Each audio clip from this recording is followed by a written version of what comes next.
So a warm good afternoon, good morning, Good wherever you're morning. joining us from. Yes, you are welcome to the 11th edition of 21st Sustainable Energy Talk.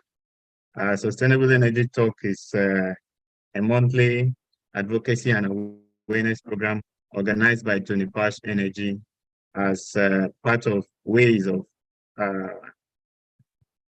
bridging the advocacy gap and also training for as many that don't know about the recent happenings in the renewable energy industry and the clean energy industry, and also as a way of improving the knowledge base and share experiences between the academia, the industry, and also the policymakers as it regards the clean energy industry. So today we'll be discussing hydrogen development in Africa, the challenges, the prospects, the opportunities in the industry, the prospect, and also we'll also discuss the challenges. And more importantly, we'll also learn about what organizations are currently doing, especially in Africa, to deepen access to clean energy. So thank you so much for taking out time to join us today. We have quite a lineup of experts who are ready to share their insights and knowledge on this topic with us. So I want to encourage us to stay along. If you have questions while the presentation is going on, you can drop your questions and they will all be attended to. All right, so our panelists are here already. Okay, Mr. Chigozie, can you confirm you're on the call, please?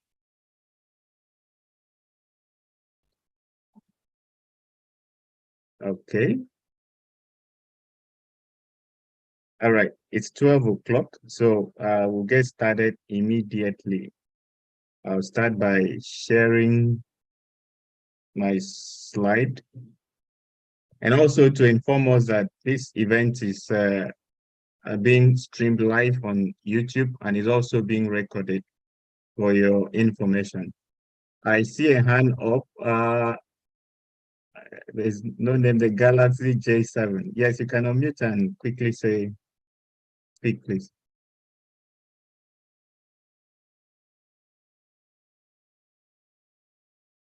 Yeah, still muted, sorry. Please unmute yourself and so that we can hear you. Thank you.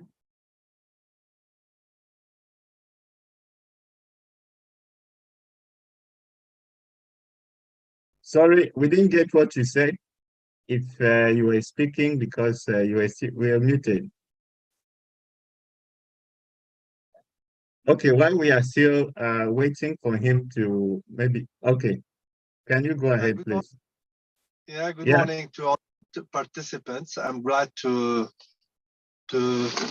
participate today with you. Please, I have lost a little bit the beginning. Can you explain us the agenda of today, please?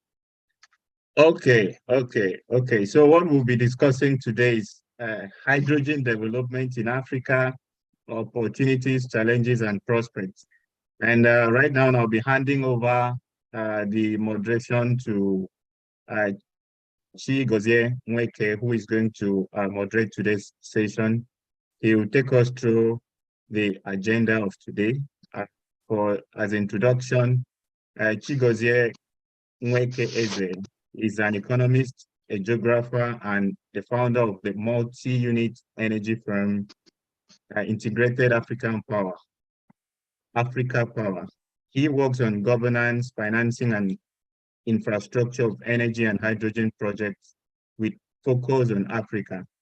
On a general level, he is interested in economics, politics, and geographies of international development and sustainability.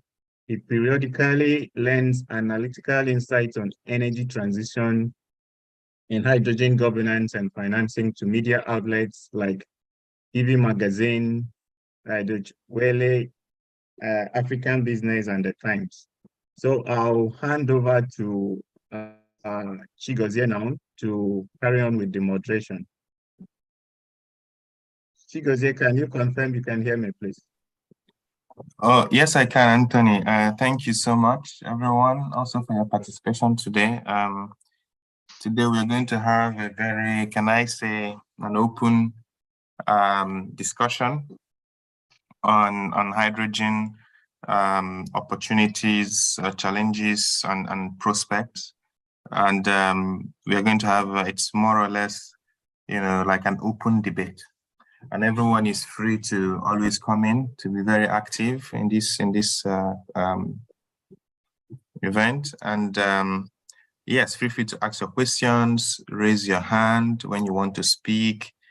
And yes, we would start without wasting a lot of time. We know how important hydrogen is in the African continent, and this began to be clear from about 2 years ago when the hydrogen hype started, and we know that there are potentials, there are reasons why there is, Africa is on the map when you talk of hydrogen, and one of the reasons is because of potentials in terms of renewables, potentials in terms of land also, and the ability to produce this green hydrogen in a manner that is cheap and potentially competitive, also for export markets. So there is a potential for use in local African economies, in terms of pushing energy access, in terms of defossilizing industries, but there is also potentials in terms of trading this green hydrogen in its various forms to other countries. So, and that is also why we are gathered here to discuss a little bit more on the opportunities. There are so many opportunities. There are job opportunities. There is also opportunity in skill and reskilling and upskilling. There are opportunities in other infrastructures that might come in. There are also opportunities in terms of other industries that might emerge for entrepreneurs as well, digital entrepreneurs, and so on and so forth. At the same time, we know of some of the challenges that is going on, ranging from the high costs, as I've already mentioned earlier, but also extending to other regulatory policy-related standardization, sustainability challenges, which we also hopefully touch throughout today as we're also going on. And so, of course, in terms of prospects, there are technical data that is available in terms of technical potentials, prospects. We'll also review them today as well as time is going. And I'm happy that we have a mix of experts coming from international development fields, a mix of international development fields, private sector, advisors, experts, researchers, that will also be joining our conversation today in different methods. Before I will give the floor to Anne-Katrina Lipona, I would love to touch a little bit on geopolitics. I mean, I've already given us a very nice overview of today's conference, but energy, of course, does not happen in a vacuum. It happens in a geopolitical environment, of course, and of course, because of globalization, what happens in one region, one way or the other, affects what happens in another region. Decisions taken in one region has possibility to also affect decisions making in another region. So because of this interconnectiveness, geopolitics becomes very important, whether regionally or globally. With some of the highlights that we know today is the Russian-Ukraine war, which made energy to be scarce in Europe and other parts of the world. And this has also clearly contributed to the push, or you can say the drive for green hydrogen as an alternative source.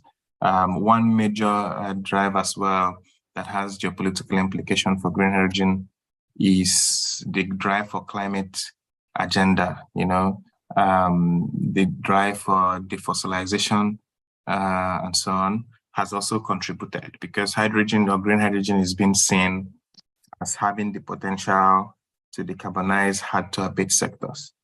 So it's important. As green hydrogen is emerging as in a system that is already very much dominated by fossil fuel, there are some accompanying changes that are expected. Of course, there will be changes in energy system, networks, some countries that were not in the map before, as when in issues regarding energy might emerge in the map. In the African continent, I know that we also we may have some examples, right? One example, of course, is a country like Namibia from the African continent. When we talk of energy, they had not emerged. In the beginning, no one knew about Namibia as far as energy was concerned, but as we can see in the news increasingly, when you talk of green hydrogen, Namibia comes up. So this is just a clear example of how some countries might emerge, and of course, all of these things has geopolitical implications. While some countries are emerging, other countries might reduce their influence. And what we see in the report published by IRENA was that over 50 years, by 2050, most countries that have oil and gas as their mainstay, their stance might also begin to decrease.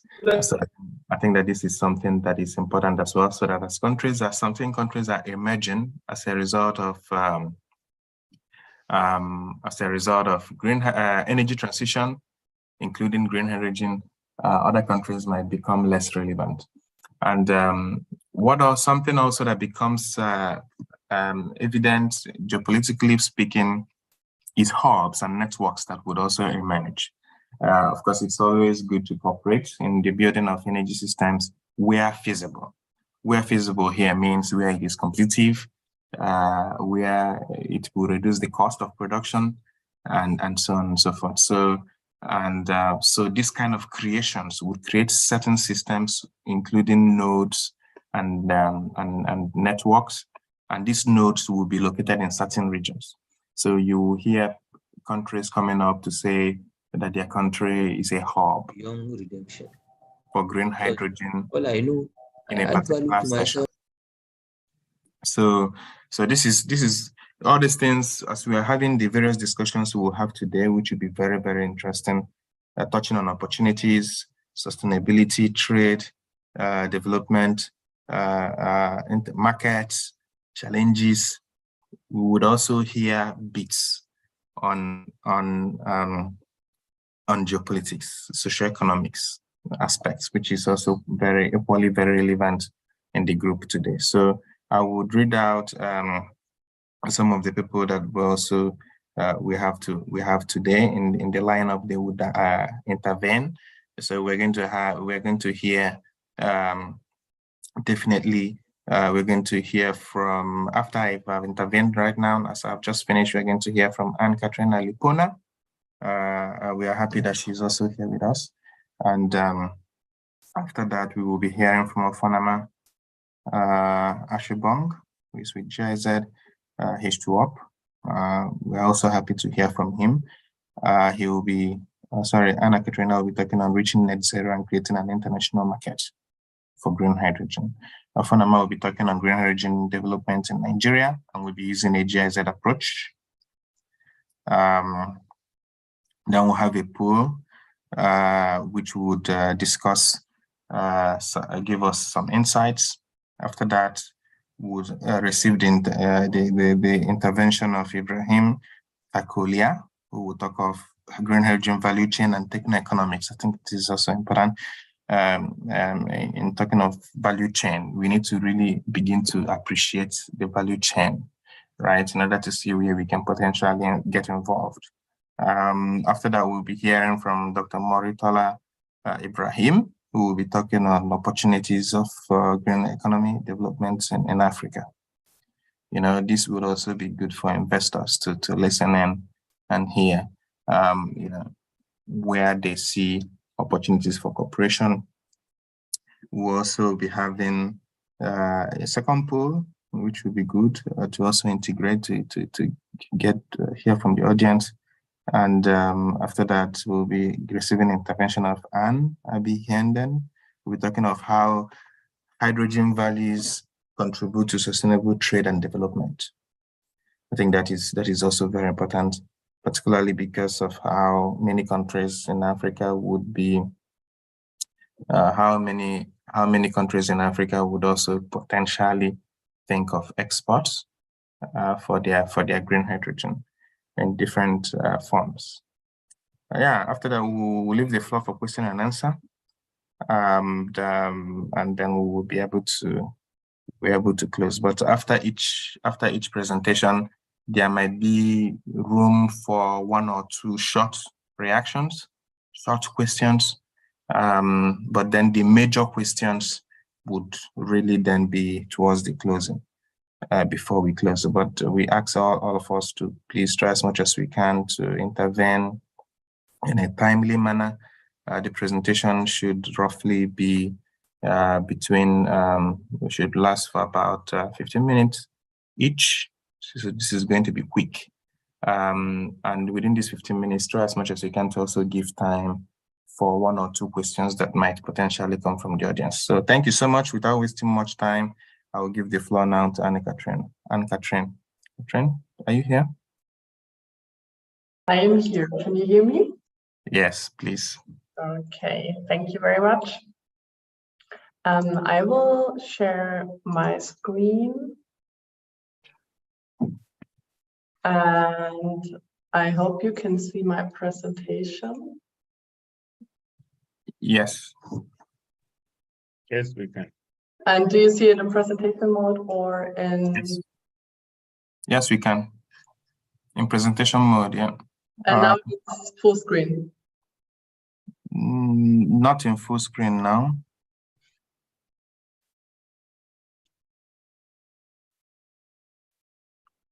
And yes, now, okay. Yes. Great. Okay, thank you very much for setting the scene and for introducing me. I think you gave a really perfect scene setting for what we are talking about today, and I will build upon what you already said. So also thank you for inviting me today. I'm very happy to talk about hydrogen Africa, and also like what kind of implication that has for our global development. And I brought you some topics. I will first shortly introduce you to IRENA, what we do, who we are, and what our mission is. Then I will give a quick insight into like what role does hydrogen actually play when we want to reach a net zero energy system, like where is it situated, for what is it important, for what maybe not. And also like one topic that you have touched upon already is enabling hydrogen trade, and what does it need for that, and what are the challenges that we are facing, and also like the numbers. And then I also derived from our publications some numbers and insights about opportunities and challenges for Africa as a continent. We sometimes also do like roadmaps for single countries, but this is like more a bigger picture that I will bring to you today. So let's start. Who is IRENA? What are we doing? We are an international organization, an intergovernmental organization. We were launched by our member states in 2011. And our mission is to help the global energy transition to unfold. So we are like the platform for international cooperation on renewable energies and renewable energies only. And we try to support countries in their energy transition as much as we can. And what we do, and this is especially what I'm working on, is providing state-of-the-art data and analysis on technologies, innovations, policies, and also investment topics. I'm situated in Bonn in the Innovation and Technology Center, but our headquarters is actually in Abu Dhabi. And we also do have a permanent observer to the United Nations. So as you can see, we were established in 2011, and now we have 167 countries being member, and the European Union is also member of IRENA. And our member states actually set like the strategic direction of our agency and really ensures like we're on top of the global energy discourse. And we started a lot of work on renewable energies in particular, but we have also heavily worked on hydrogen. And here I wanted to show you a little bit like the kind of publications that we already did on hydrogen. It's not all of them, but one of the most important currently. And this is also like an invitation. I will talk a little bit about the content of different reports today, but if you're interested in any of the topics more, and it's only 15 minutes that I have today, so please feel free to go to our websites. Everything is free and accessible, and look into the reports. There's a lot of information, a lot of data, if you're interested in one of the topics. One publication I really want to mention in particular is the World Energy Transition Outlook that you can see on the left side. This is our flagship publication where we draw every year the picture about what needs to be done and what technologies are needed to reach a net zero system by 2050. And this is also where I will start with the content for today. The role of hydrogen in the World Energy Transition Outlook to reach 1.5 degrees Celsius scenarios. So I brought you two graphs here. I wanted to remind a little bit about the hydrogen value chain. As you can see, we only look into green hydrogen, or mostly only green hydrogen and clean hydrogen, but actually hydrogen can be produced from multiple feedstocks and can be used across actually any application if needed. As you all know, hydrogen is an energy carrier, it's not an energy source. And we look into how renewable electricity can be converted to hydrogen via electrolysis. And also, like, that kind of coupling doesn't only offer opportunities for end-use sectors such as industry or transport, but also for providing flexibility to the grid and complementing maybe batteries, and also make like energy systems, and especially net zero energy systems, more reliable. When we talk about hydrogen today, or at least the data is from the end of 2021, only 4% of hydrogen that is produced globally comes from electrolysis. So already today, a lot of hydrogen is being produced, but almost half of it comes from natural gas, followed by coal, and also from oil as a byproduct. So we really have a lot to do in order to not only scale up hydrogen production, but also scale up renewable hydrogen production. And this is a challenge in itself that every country that wants to be involved in hydrogen has to face. And also, when we speak about hydrogen, we speak about an energy carrier that loses energy during the value chain. So you need to transform energy, you have energy losses. So it is not the most efficient thing to do. So you have to really look into the big picture. And from our perspective, like, we always have to keep in mind, okay, when we look into a really good energy system, it means that we need to use as little energy as possible. So energy efficiency always comes first. Then it comes direct electrification, so using renewable energies directly wherever possible. And when that is not possible, then it makes sense from our perspective to use hydrogen. So I really want to stress it here because I feel like the hype has been immense and the hydrogen will play a really big role, but we always have to keep in mind where which solution makes sense. It makes things more complicated, but I think this is what we have to have in mind. And this is why I brought you the chart of clean hydrogen policy priorities that we would suggest. And there you can see the different sectors where we would see electrification and where we would see hydrogen. And there you can see, especially when it comes to chemicals and refineries, the steel industry, hydrogen is really the solution to go, but maybe not for cars. So there you can have electric vehicles. And also we have to keep in mind, like actually 70% of what needs to be done for reaching net zero can be done by electrification, energy efficiency, and renewables. So hydrogen is really like the last mile, how I would call it, for that. And it will be very much needed to reach net zero, but it will be a complementary to all the other measures we have available already. Yes, so what I also wanted to show you a little bit is when we talk about hydrogen demand in 2050, there are different estimations, as you can see here. You can see that we, as IRENA, we expect hydrogen to make around 12% of the final energy use in 2050, but it has the potential to actually reduce 10% of the carbon dioxide emissions that we need to cut. And also we expect hydrogen to take up 30% of the total electricity demand in 2030. So you can see it is 12% of the final energy use, but it will take 30% of the electricity demand. So we are really talking big numbers here. And we would also expect to have 2/3 of total production based on green hydrogen, like renewable energy. And the rest comes from blue hydrogen, which is hydrogen produced from gas with carbon capture and storage. So this is the picture we would see, but you can see like the demand estimates vary through different publications. And now coming to the topic that also becomes extremely relevant for many African countries is establishing a global market. We are really in the beginning of that. So we have early signs of hydrogen trade now, but the expectations are high.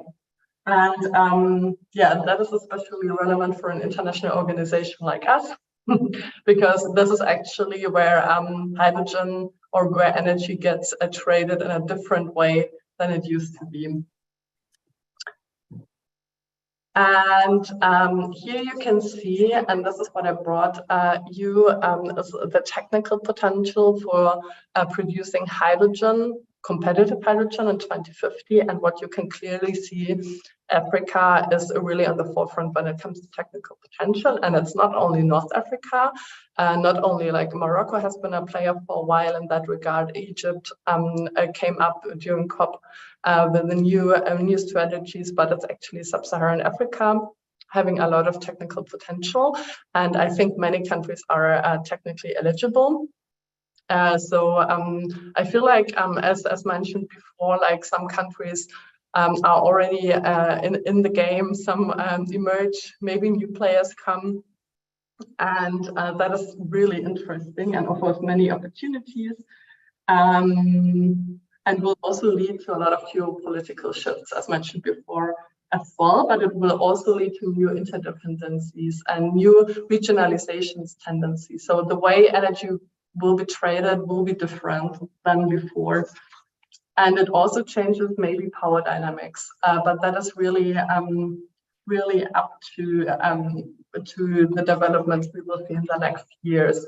And that will mean new players come in, as I said already, who has not been a big player in energy trading, but also countries like the United Arab Emirates, but also Oman or Saudi Arabia that has been fossil energy exporters are trying to shift and like diversify their portfolio in order to also have economic potential with green products in the future. So a lot is going on. And international cooperation and the international dialogue, I think, is very important when we talk about those developments, and this is what we are here for. I also wanted to bring you some more key numbers about the future hydrogen trade. And as you can see on the left side, I brought you like some, it's just a visualization of announcements. And it's not like a visualization of future trade flows. But you can see a lot of going on, and some label themselves more as export countries, some more as import countries, and you can see clear tendency here. But again, we have to see how that will go. And again, the number of hydrogen cover up 12% of global energy use by 2050. But, and this is really important, only 1/4, according to our calculations, of the total globally hydrogen demand and production might be traded internationally. The big share of what will be produced by green hydrogen will actually be consumed where it is produced. So it will still be big numbers. Like we will have a lot of hydrogen be traded, but the major part of it will be locally. So this is, I think, very interesting when we look at how the discourse is currently going on. We have to keep that in mind, that actually hydrogen will be a local product more than it will be an international product. But still, again, it will be big numbers, so it's really worth looking into it. And one thing that not to be read right now, but maybe later on as a reminder, when we talk about hydrogen trade, we talk about using hydrogen carriers as well. So you can basically trade hydrogen by transforming it to ammonia. You can have liquid hydrogen. You can have hydrogen carriers as LOHC. And like the easiest way to go is using pipelines, maybe retrofitting existing gas pipelines. And it really depends on what kind of distance you have to tackle, and also like what is the existing infrastructure. So that will really determine like what country will how be able to export hydrogen in what form. So as you can see, many question marks still. So but it's also like very interesting how that will evolve. And one thing that I really want to mention as well is when we talk about international trade of anything, we need certifications and we also need standards. And this is currently going on because like trade basically is based on trust, and we have to ensure that when we like purchase or when we sell a green hydrogen, it's actually green. And this is like what is currently under discussion. We also had a publication with RMI on that regard. If you're interested in that, please check. ISO is doing the standards this year. And I know I'm almost out of time. One more minute. What I wanted to show you, coming to the numbers regarding African countries.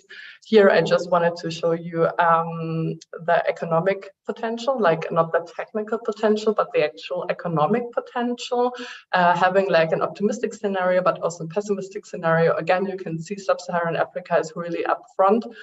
And also when you look into the levelized cost of green hydrogen in 2030 and 2050, and consider talking about sustainability, water scarcity, you have still big lands that are actually eligible. Yes, so quick wrap up for Africa, but I think also like the following speakers will touch up on this as well, has great potential. Green hydrogen will help locally, but also globally meeting the green energy demand, and it will also provide prospects for economic growth and industrial development.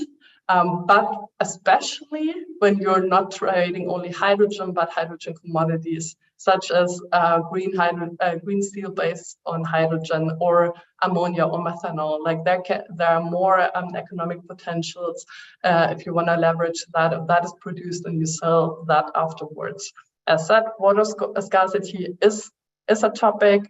Also, like hydrogen production should not intervene with local energy transition. So the lack of energy access or low electrification rates and low deployment of renewables will be a challenge for the long run for sure. Yeah, so thank you for your attention. I'm open to question if we still have time. Otherwise, please check out our publications. There's a lot more going on. Yeah, okay. Thank you so much for this very, very nice overview in a short period of time. And I know it's challenging, but I will ask us also, you were able to manage it well. We may not have time to take questions directly from the audience, but I invite you and Katrina to go to the chats. There are already questions there to begin to reply as much as you can, also in the chat. Without wasting time, also, we would give the floor now to Ofonama Chibong. Ofonama, are you there? You don't? Okay. So that he can also use 15 minutes to also give us an overview with the case study of Nigeria, which is, as you know, is a country that is rich in oil and gas and also having challenges in energy access. And he will give us how GIZ is also pushing to intervene in that country. Ofonama. Thank you, Chigozie. Okay. So with Nigeria, as Chigozie just mentioned, we know how Nigeria is an oil and gas country. And so even when we talk about hydrogen, the obvious sentiment is towards the hydrogen you would get from oil and gas, which would be the gray and the blue and those non-green colors. But at GIZ, please next slide. GIZ is working to help Nigeria transition from these very carbon-intensive hydrogen sources from oil and gas to the green kind of hydrogen. So we have, sorry, okay, just stay here for now. So we have 2 programs working on hydrogen in Nigeria under GIZ Nigeria. The first one being the German-Nigerian Hydrogen Office, or the Hydrogen Diplomacy Program, H2Diplo. And the major aim is to have a political dialogue, so approaching it from a political point of view. As I think Chigozie mentioned in the beginning, there's a lot of geopolitics around hydrogen, around energy in general, and hydrogen is included in that geopolitics. And of course, with oil and gas countries still trying to promote the use of oil and gas in Africa, for instance, we know Nigeria is still working, trying to promote continual use of oil and gas during the in this energy transition. And so from a political standpoint, from a political point of view, GIZ is working in conjunction with the Nigerian authorities. So we have the ministries, the public sector partners, and even up to the level of the presidency on a diplomatic level to try to change these minds and change ideas or shift perspectives, really, not just looking for the short term, but in the long term, how Nigeria would remain relevant in a global energy market that is no longer oil and gas or carbon intensive as it used to be from fossil fuels.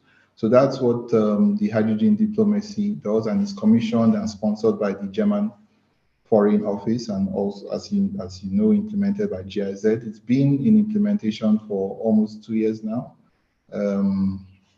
since October 2021. So please next slide.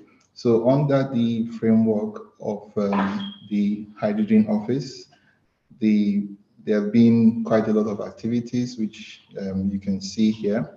But the major ones I will highlight will be, number one, the preparation of a hydrogen strategy.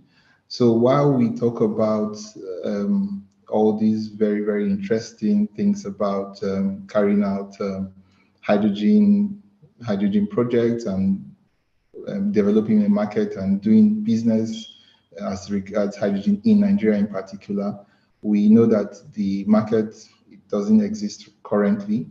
It's still something in its rudimentary stages that still has to be developed. And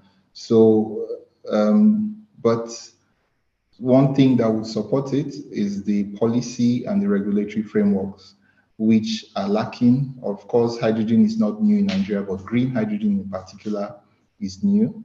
And so the Hydrogen Office is supporting Nigeria to develop that framework, to have some roadmap where the country wants to go in terms of hydrogen, not just in the next 2 years or 3 years, but as foreseeable as possible for decades and so on. So that hydrogen strategy is very, very important. If you see Germany, the EU, and many other countries that are big on hydrogen, green hydrogen in particular, they all have strategies and roadmaps that are specifying where they want to go and how they want to get there in terms of hydrogen. So we're working to support Nigeria on that.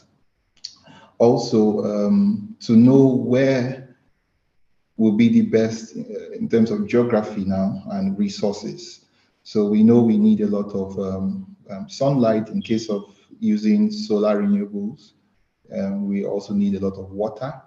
And so, and of course, land and infrastructure, as the case may be. So to identify the best spots and best geographies locally that would support the production of hydrogen at scale and at cheap, low cost. The Hydrogen Office is also supporting to develop like a potential study. So there's, I think WASCAL has done one for West Africa, but we are trying to go more on a more granular basis that would drive everything down home to Nigeria for Nigeria in specifics. So we're working on that hydrogen potential study. And of course, they are also doing a lot of business-to-business activities and roundtables. There was one carried out this week on Tuesday in Lagos to promote business cooperation and relationships and matchmaking between foreign German companies and also Nigerian companies in the field of hydrogen. So I think those would be some of the major points I'll highlight. And then of course, there's the capacity building workshops, a lot of webinars we do, also to just create that awareness and sensitization around the topic. Next slide, please. So that would be it for the Hydrogen Office. Then we come to the second program, which is the Hydrogen Ramp-Up Program, which I am advisor on. And next slide, please. And for this program, while the other program works with the public sector partners and working from a diplomatic point of view, trying to establish rapport on that political level, we are more focused on the private sector. And the major aim or the rationale is that if the market will be driven, it will be driven by the private sector. And so we are trying to identify projects and identify these early stage developers who are working in the market to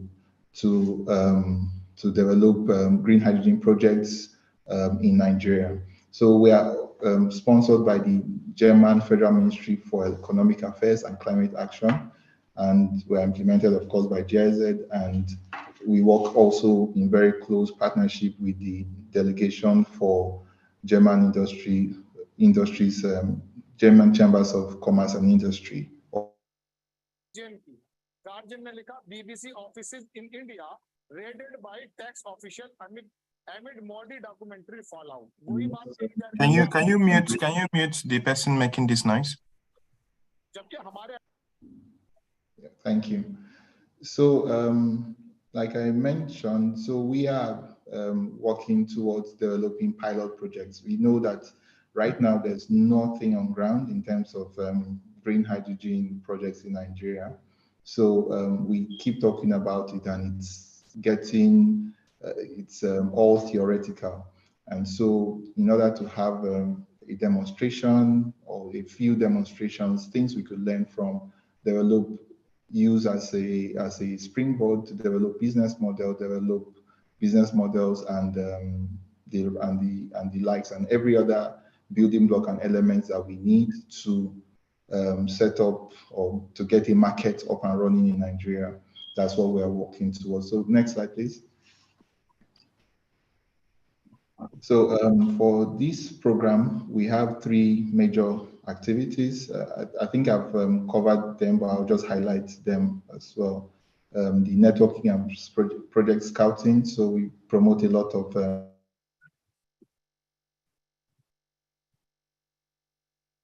networking between German companies or European company project developers who are working to establish green hydrogen businesses in Nigeria. And then we also work, the second thing would be, which is our main activity actually, is the PPP, public-private partnerships between these companies. So when we identify companies, identify projects, identify activities that they are promoting, and so we kind of try to promote like a partnership structure where GIZ or the German government provides some kind of funding for whatever green hydrogen projects in Nigeria.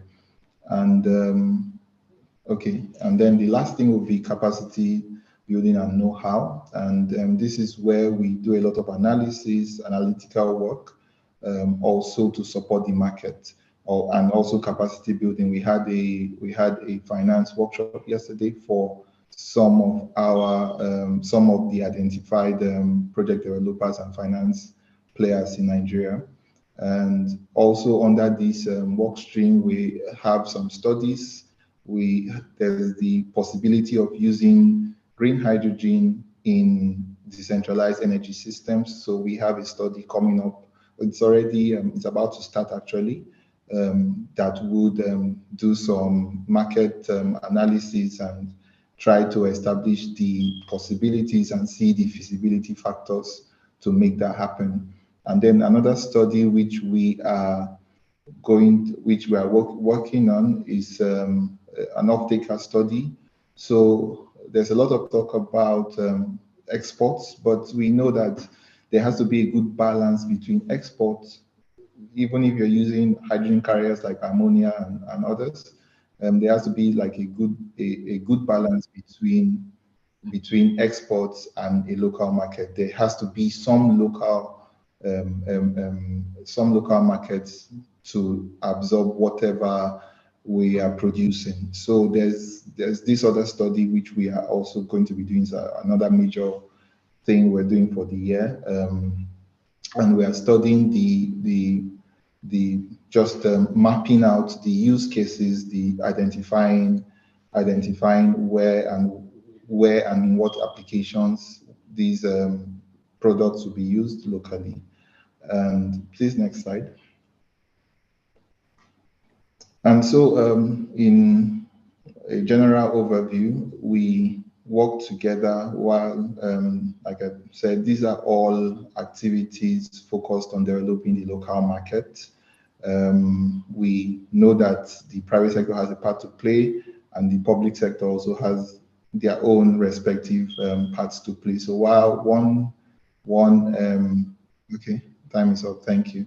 Okay, I'll just wrap that up. So while one program is working with the private sector partners to develop the market and kickstart activities, the other program is working with the public sector partners to establish policy, establish roadmaps, establish regulations, and all that.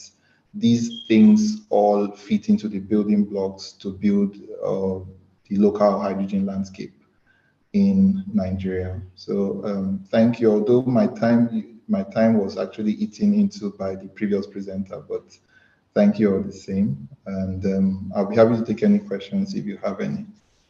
Thank you. Thank you so much for that, Ofonama. Of course, there has been some questions already on the chat. I would invite you to just quickly go through it and then reply people directly. Towards the end of the session, we'll also open the floor for general questions and answers, of which any of our presenters today can intervene. So without wasting time, let's just quickly go to our poll for today, which will be launched by Anthony. Anthony, can you please launch the poll? People are expected to quickly answer to that, 3 to 5 minutes, so that we can then continue with our presentation for today.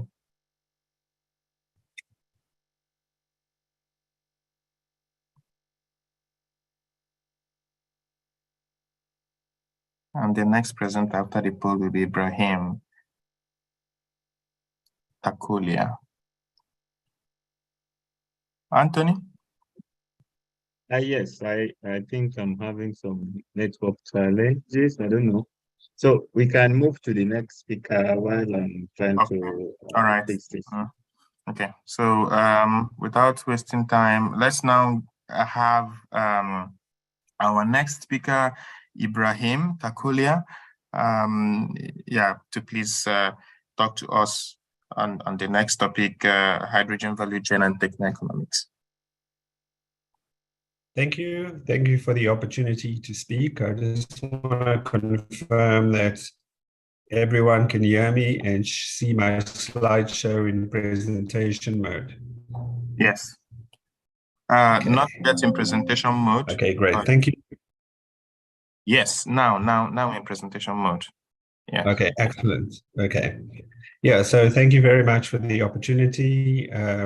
So Green Hydrogen Solutions, we have been in business since 2019, before hydrogen became very topical and generated a lot of excitement.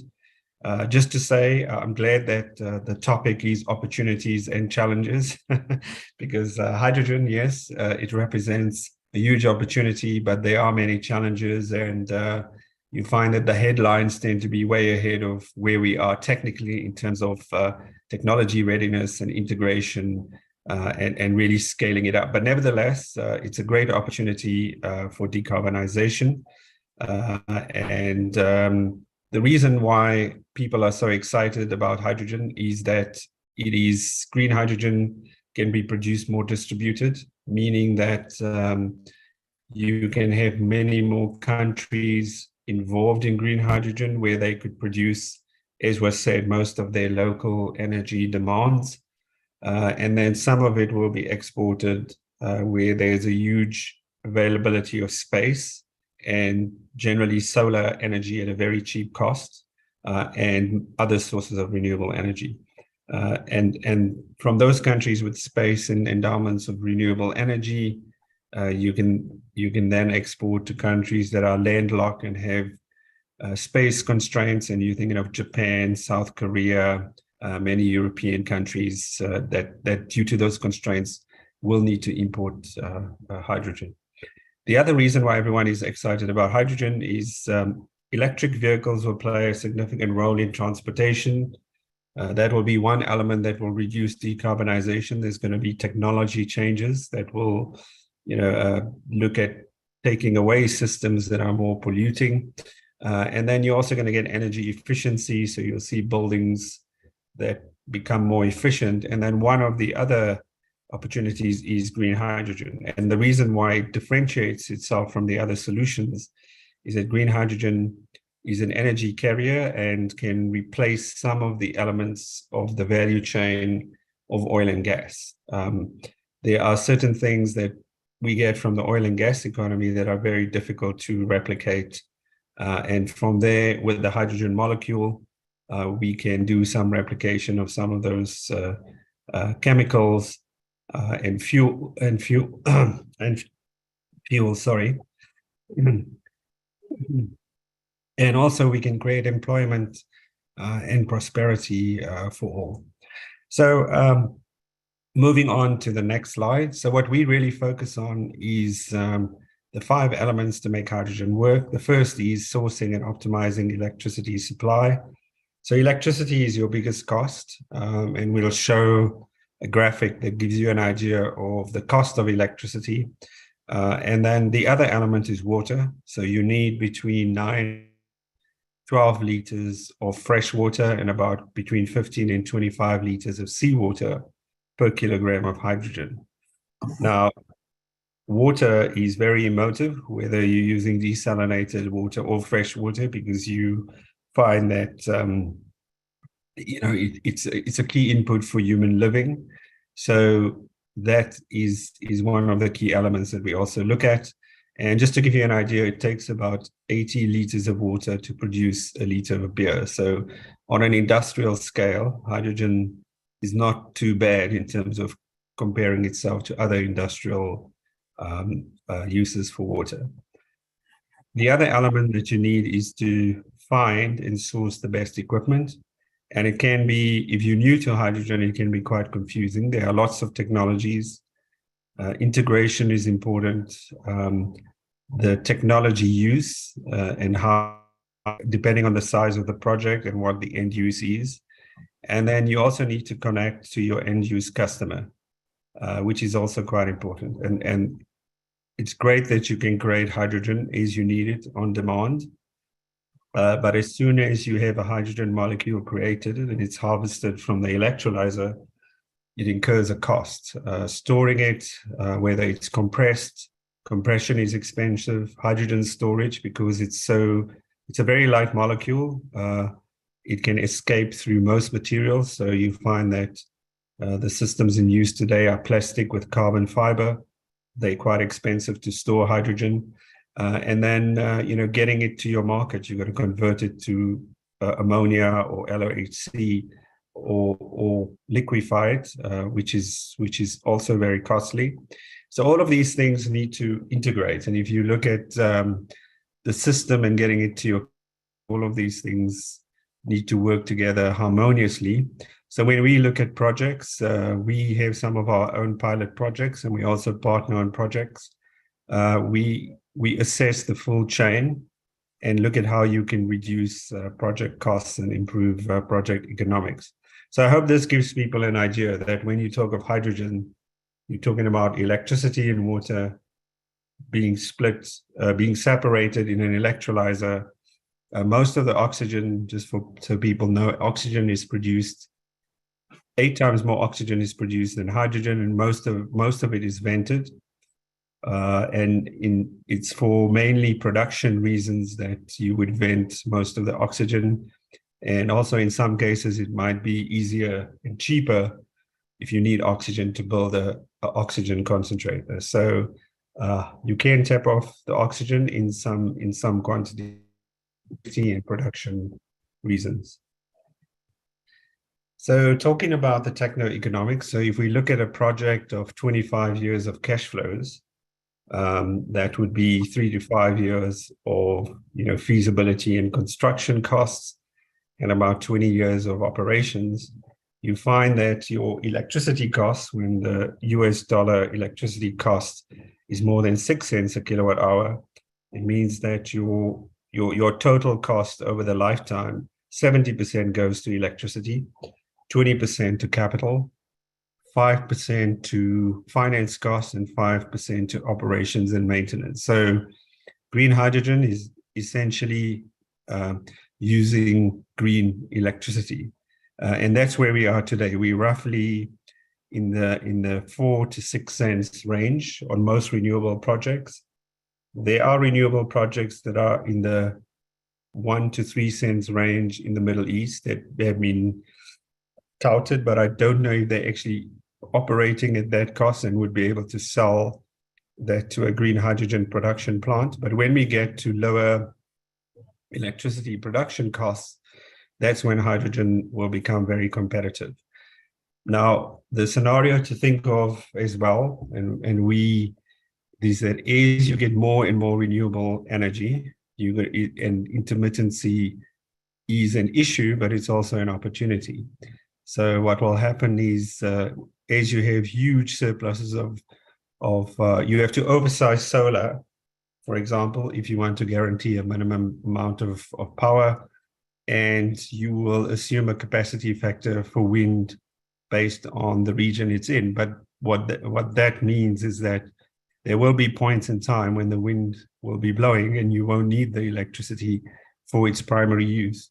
And it's in those cases using what they call virtual power plants and smart technology that you can harvest electricity at very cheap prices. So in a market for contracts for difference, which occurs in Europe and many other markets are moving there, where renewable energy prices can go negative.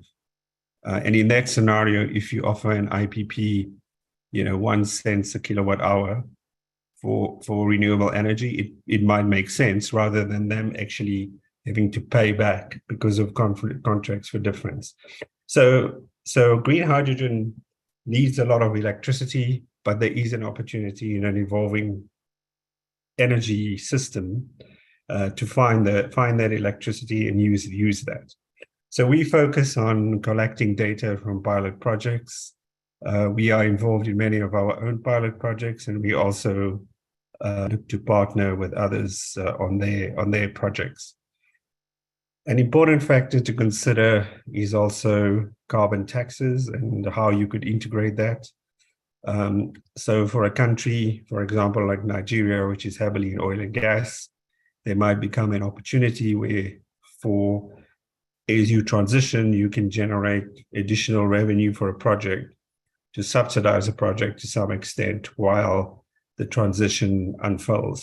So there are opportunities to look at how you use carbon markets and electricity and hydrogen markets in a singular system. So this is what a value chain could look like in 2050. And the reason why this is important is oil is so widely used globally because its uses are multiple. So if you have 100 barrels of oil and 8 barrels of additive, you get 108 barrels of product. You get jet kerosene, which is jet fuel, LPG. You get diesel, petrol, heavy fuel oil, and some of the remnants of what's left goes into the chemical industry. So for hydrogen to become widely used, it needs to have multiple use cases. So it creates the incentive to produce huge volumes of hydrogen, and that improves economies of scale. It encourages the development of the infrastructure, and hydrogen can then develop. So a lot of this does not exist today. We involved in pilot projects. For this to happen, we're going to need thousands of gigawatts. And where we are at the moment and where the market is, we are working on kilowatt projects. So we always need to be reminded that we have a long road to travel, and we every day work through these technology challenges around integrating systems, optimizing heat, and all of the potential uses for hydrogen. So we are involved in a few projects, and it's all about projects because, as was mentioned earlier, hydrogen is very theoretical, and that's why we are focusing on projects. We're working on, for example, a power-to-power project with hydrogen fuel cells in Singapore that actually exists. We've done a feasibility on a hydrogen production unit, and we may get involved, or we are going to get involved later this year in an ammonia export project from Africa to Europe. So those are some of the things that we do, but it's all about taking a concept, and it's very important that project developers in Africa start taking as many projects up this curve.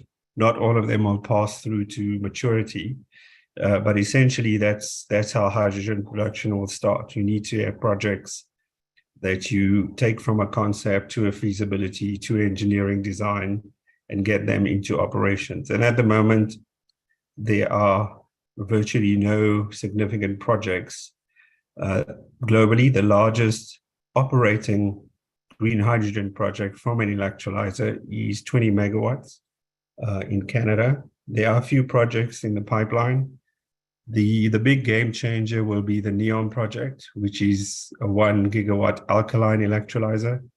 But just to remember that 1 gigawatts will only displace 15,000 barrels of oil per day. And the current oil consumption is about 100 million barrels of oil per day. So just to give you how far that gap is in terms of technology. But that doesn't mean we should get disheartened. We just have to, start putting as many pilot projects in as many countries and get them off the ground. And following this methodological process, you de-risk projects and can get them to bankability. There's a lot of finance, like concessional finance available, but it's debt. The big challenge is putting up equity, which is the risk portion that the developers need to put up. And that's a bit more complicated than the debt. So we have developed an app that we want to apply to as many pilot projects that looks at how you would trade and transact hydrogen, because it's a new system. And we think in the long run that it would be all connected. And because it's electronic, like an electric vehicle is a giant leap from an internal combustion engine. If any of you have driven one, you would see the technological leap in terms of how everything is electronic and everything is different. We can do the same with hydrogen in terms of making the entire process electronic, linked into blockchain and other smart technologies. So I think that's our presentation. We're happy to partner with anyone who wants to develop a project. Thank you very much. I think I'm on.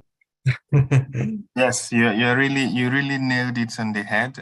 Thank you so much. In fact, we also have very nice to leave some time for a potential quick question. So if there is any quick question, maybe one question, since he still has 1 minute. If not, we can reinvest it into the next speaking, and of course we will have ample time for discussion towards the end, where all the speakers can also be available to intervene. Any quick burning question for him? All right, since there is none. Yes. Yes, so I don't know if we can take the poll now while waiting for the next speaker to come. Okay. Now the poll is ready? Yes. Okay. The next speaker is already ready, Ibrahim. Let's use this time to take the poll since it's ready. And Tony, you can go ahead and launch it. Okay.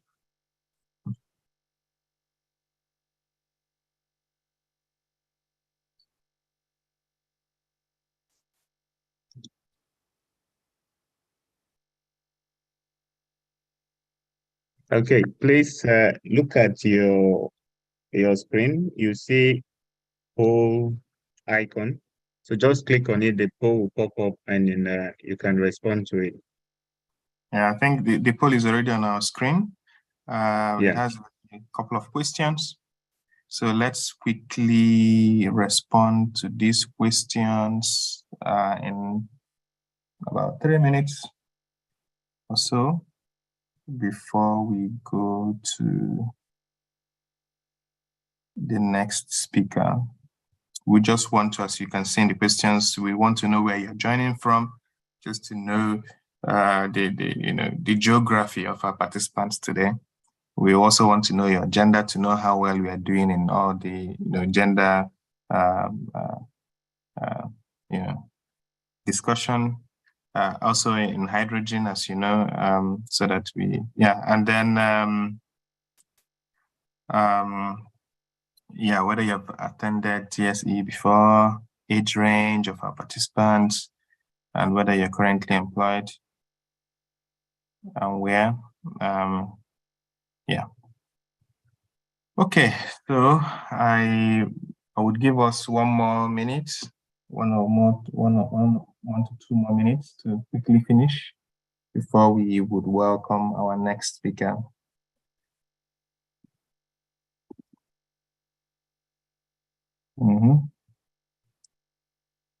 Okay.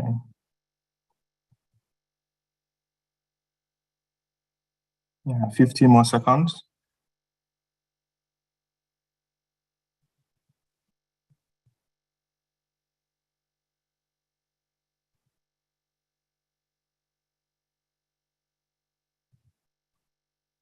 All right, let me share the results quickly.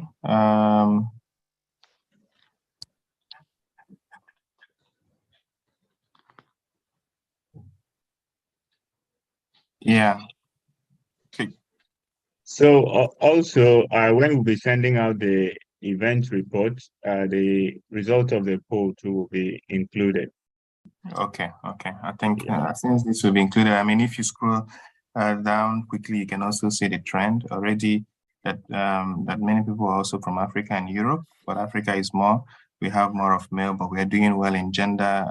A lot of female as well. That's 1%. Many people are attending for the first time, which is kudos to the organizers. Most of us mid-age group, currently employed, and most of us head of this event on LinkedIn.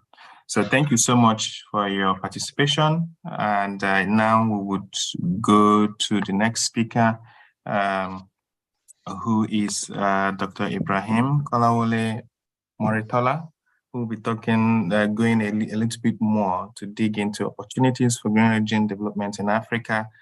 The floor is yours now, Ibrahim, for 15 minutes. Thank you. Thank you, Chiguze, and thank you to the Tony Pasha team for organizing this. So I'll be talking on opportunities for hydrogen economy development in Africa. I hope I'm audible. Yes. Good. Yes. So I think we have a kind of a limited time, but we'll touch on different areas. So I'm a member of the Consortium for the Development and Advancement of Hydrogen Economy in Africa. And what we do is we do a lot of promotion for green hydrogen utilization and advocacy through capacity building.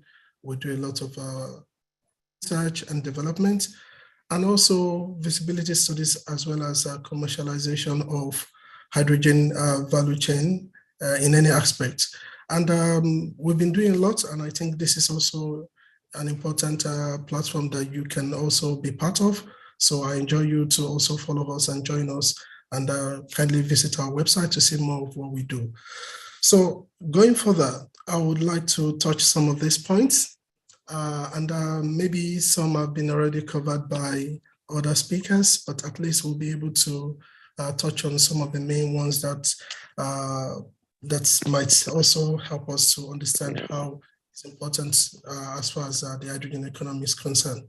So in a nutshell, most times people ask, what is hydrogen economy? And I tell them it is a proposed system for the delivery of hydrogen as an energy vector. So the method of using hydrogen, producing hydrogen, and utilizing hydrogen. So for green hydrogen, for example, you have different areas which might be important. So you have the production, you have the storage, you have the transportation, and you also have the end users. So going further, we know hydrogen could be produced from different raw materials, but the green is the main one now due to the fact that Africa has a lot of potential also for green energy. And as you can see, there will be a lot of dynamics that will play, because we know a lot of countries, example like Nigeria, that has a lot of natural gas, could still lean on blue hydrogen, but green hydrogen is a major market-driven focus for hydrogen worldwide. So it's important that we should also have this at the back of our mind, that there are several mix within the hydrogen space. So why hydrogen? And let's look into the energy transition and also the decarbonization potential for hydrogen. We know hydrogen is an energy vector that will provide us with decarbonization of several energy-intensive industry. So, and this has been some of the several roles hydrogen will play in terms of helping us to store or to reduce our excess renewable electricity, and also acting as a buffer to increase resilience, and also helping us to improve on climate change mitigation as well as adaptation. So coming to the global energy poverty statistics, when we look at the continent of Africa, so here are some of the points. So the ones in gray are not covered. but the ones from 10% down to, let's say, 10 to 20% and 0% to 10%, you have low performance. So, and majority of the African countries, we perform very low as far as energy poverty. And we know that over 600 million people are not connected to the grid or having access to electricity within the continent, but we have so much potential for clean and renewable energy resource. And this has led to a lot of things because we are not highly industrial.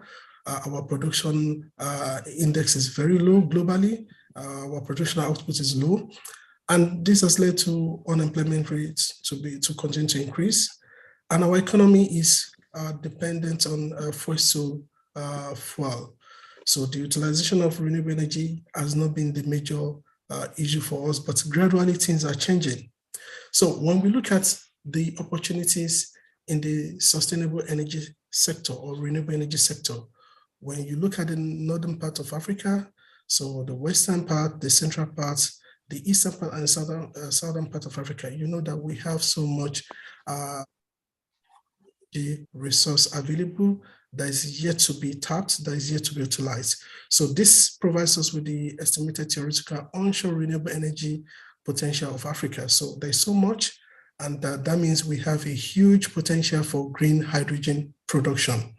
So looking at this chart, this provides us with an indicator of different projects, different renewable energy projects across different parts of Africa. So you can see the one in deep green is in operation, while the one in a kind of lemon green are the ones being planned. And when you look at this, if this comes to reality, then that means we have so much potential to produce electricity and also to produce green hydrogen. And you have the one in blue as the hydro ones or the green hydrogen project that are being developed. So what is most important here is the more you have takers that could take up this energy for use, then this project will come to realization. Like Anna has also presented, that the potential is also huge for us in terms of production of green hydrogen in Africa compared to other countries. And we've also seen this chart, which has been provided by the International Energy Agency about low emission hydrogen production. So if you look at this point where you have Africa, so when you have Africa, so countries like Angola, Morocco, Namibia, South Africa, Egypt, Mauritania are playing bigger role. Countries like Nigeria is here to really indicate how and when they are going to be part of this. So imagine countries like Nigeria joining. So that means we might have a kind of a change, a huge change in this chart. So looking at some of the projects that has been announced in Africa, I mean, these are 23 of them. And almost a total investment of 30 billion US dollars. So from Egypt, you can see several players, Siemens, Mazda, Maersk. South Africa, you have the Hydrogen Valley, you have the ArcelorMittal, Sasol, you have Namibia, you have the Dares Green Village and other projects. Mauritania, you also have the Total, Aman Ammonia, and every one of them, Morocco, Algeria. So you will see that the focus is to produce hydrogen for local use and majority for exports. Now, some key questions that we also need to ask ourselves about the hydrogen economic development in Africa. The nations to promote green hydrogen for decarbonization of energy-intensive industry locally. Africa to become a major exporter of green hydrogen in the future and to whose benefits. We've seen what the oil and gas sector has been able to provide us in terms of little development in terms of technological advancement as a nation and as a continent. And when we look at the LNG and co, we see that what we should expect is far behind. I mean, what we are seeing is far behind. So how can Africa develop its green hydrogen production capabilities to meet the increasing global demand for clean energy and domestic consumption? So there are several questions that we need to ask. And what are the key issues? The key issues that we need to look into. So policy issue, we need to develop clear and stable policy framework and creation of financial incentives. We need to also look at the material being used in producing even green hydrogen and other form of hydrogen in terms of our mineral resources that are available in the production of different materials or components or equipment that are being used. We also need to look into water management as said by one of the speakers, and also components and equipment manufacturing. These are key points to be considered. So looking further, let's look at the global trend and the emerging issues around the world. So we've known that when you have the production of renewable energy, you have the potential for power to X, where you use your excess electricity to produce different things from electricity to heating, also for agricultural and industry, chemical production and the likes. We also have the sector coupling that's also giving us the opportunity to bring the utilization of this excess electricity and hydrogen closer to the industry that needs them. And at the same time, you have hydrogen valleys or hubs that are springing up everywhere, and that this is something we should expect in the continent of Africa with time.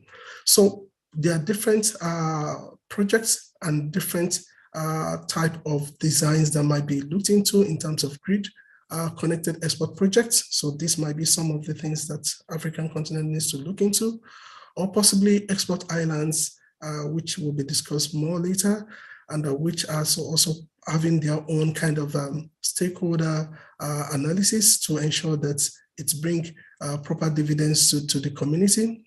Then you also have the green hydrogen for on-site demand. So these are some of this kind of different kind of architecture that you really to bear with the hydrogen production and green hydrogen production and different businesses in terms of the African continent. So looking back into the hydrogen market and the global demand and supply, we know that in the past, the major users of hydrogen is China, followed by the Middle East, and China needs hydrogen to reduce sulfur based on the sulfur policy they had in their fuel. And the Middle East also need hydrogen for process of desulfurization or removing sulfur from their natural gas, and followed by United States, because they have the potential for cheap natural gas to produce ammonia. So the market will change because mobility will play a key role, synthetic fuel will play a key role, chemical production and decarbonization will play key roles. So opportunities for hydrogen economy development in Africa, what should we be looking at? Part of what we should be looking at is this could provide us with strengthening the African energy infrastructure and production, also building capacity through technology transfer, knowledge transfer, skill acquisition, and also boosting our economy, and also providing us with cross-border collaboration within the continent of Africa, and also, with other partners around the world, especially Europe, and also helping us to expand our economy through trades. At the same time, this could also improve our industrialization, because now when we have the possibility of having green hydrogen being produced, and we focus on production of electricity for local use and industrial use, when we have the possibility of producing green hydrogen, we could also think of more of our raw material processing, adding value to them instead of us shipping them to different parts of the world for processing. Then diversification of economy is a key part, and job creation is also important. And this provides us with the opportunity for climate change mitigation through decarbonization. So I hope we'll be able to talk more on all this, and I think with time we'll be able to share more insight, because there's a need for awareness, and this is why the platform like WEDA is also there to provide insight, and also Tony Pash and all these activities are there for us to have more insight. So thank you for listening. Thank you so much, Ibrahim, for this. You were also able to finish in time. And I believe that if there are questions in the chat that are directly for you, you can also begin to attend to them already. We would have a a question and answer and discussion session towards after the final presentation for today, where we would also open the floor for audience to ask questions and for interventions from any of the speakers. Thank you so much again for this, Ibrahim. Now we would love to hear from the final speaker for today, Anne Adhiden. Is she here? Okay. Yes, I'm here. Hello. Yeah. So Anne will be talking about how green hydrogen value chain or hydrogen value chain contributes to sustainable trade and development. And you can share your screen and begin to intervene if you have. Yes.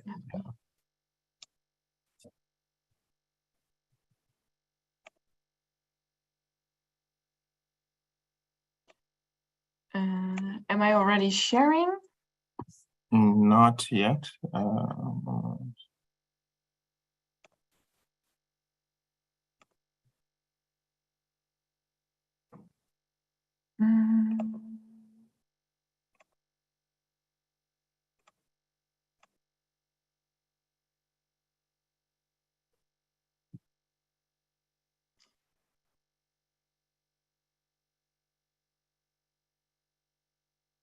The thing is that when I click on share the screen, it asks me if the host only can share. So I missed the screen where I myself can share. Okay. You need to be made a co-host. She is a co-host. Okay, she's a co-host. Okay. Weet jij, Anouk, hoe het moet? Or you can maybe quickly share your slides via email so that we know so that we can present it for you. But in the meantime, while we're waiting for you to sort this out, we may potentially also launch the second poll. Are you ready for that, Anthony? All participants. Yes, I'm ready. I'm ready.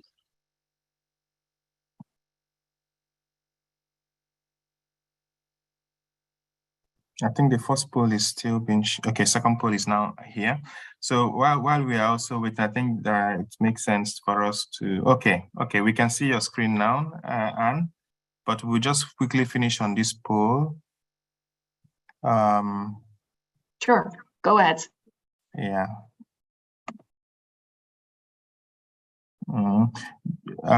Maybe answering these questions may be better to come after your presentation so that the audience is also well informed. What do you think, Anthony? Let's give Anne the floor first, and then we can have this poll after she intervenes before we go to the. Okay, people already answering. Sorry. Please, let's finish the poll. It's okay. Let's answer the poll. So the questions are clear. We've already listened to a lot of interventions today. One of the questions is which industry can benefit from hydrogen economy in Africa? So what do you think about this? Which industry do you think can benefit a lot from hydrogen in Africa? What is your vote on that? Another one is, does hydrogen contribute to your country's energy mix? Yeah. Do you think hydrogen can meet the rising demand of energy in Africa? And the fourth one is, what do you think is the biggest challenge with hydrogen development?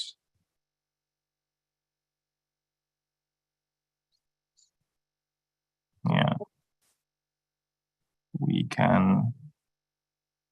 have about 2 minutes to answer, 2 more minutes to finish the questions. Please take your time to answer the questions. We've already had various presentations in the beginning talking of some of these issues, opportunities, challenges, prospects, and it would be nice to hear your view as well and to see how we would be able to interpret it in our coming presentation as well. Okay. We'll be closing the pool in 1 minute.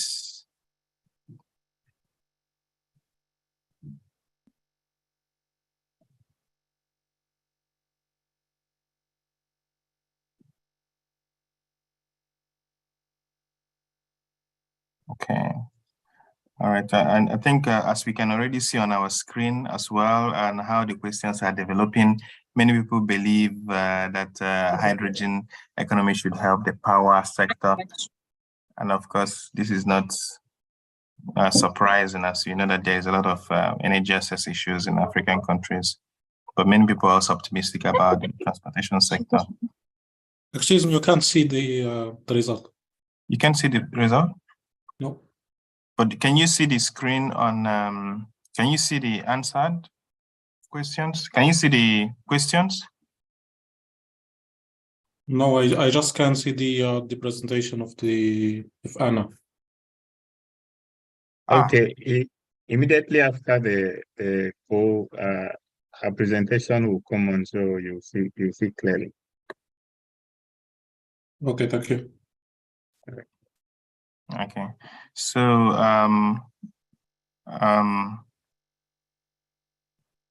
so many people actually choose power. Then for the second question, many people are still, you know, it's more of a balance as to whether hydrogen will contribute to the country's energy mix. As it was also said, all of these polls will be shared later in the final report for this conference. So we would see the results for the poll and also the report. Yeah. So and many people. Sorry. Yeah. So many people believe that hydrogen or green hydrogen or hydrogen in general can actually help the rising energy demand in Africa, can actually meet up that.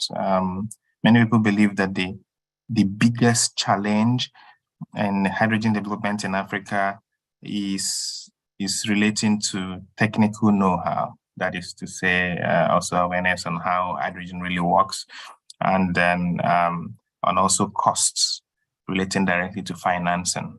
And so I think this is also interesting insights. And as you said, we would share the report and also these results physically with all the participants so that you can also benefit from these insights. So without wasting much of our time, I think we now go, okay, one moment.